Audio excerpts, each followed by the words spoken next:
Now, the mother of one of Britain's youngest criminals involved in this summer's riots is going to have to pay compensation and take a parenting course because she went to Ibiza when her son was due in court. Let's bring in our chief North of England correspondent, Greg Marlin, for more on this. So, Greg, look, what was the court told?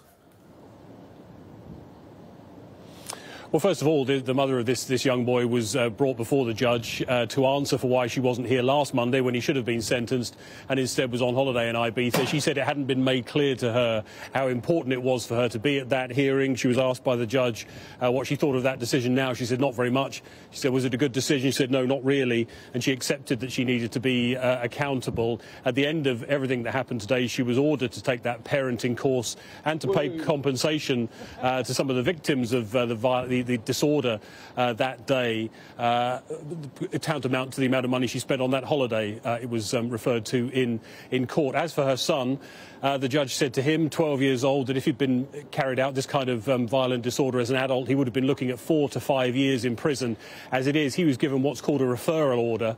He'd been involved in 2 incidents of violent disorder, which he'd admitted, one outside of a hotel housing asylum seekers, where a group had attacked a bus. He was seen riding his bike and kicking that bus, handing rocks to people who then threw them. A few days later in Manchester city centre, seen as part of a group looting a Sainsbury's and then kicking at the windows of a vape shop. As I say, he admitted both of those incidents. The judge asked him what he thought. Watching the CCTV of those incidents in court today, he said, looking back now, he said he's looking at it, it's horrible. He said he was worried that he might get jailed as a result of what had happened.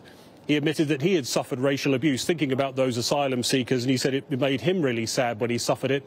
He was asked what he would say to those people now. He would say, I would say sorry. I got carried away, he said.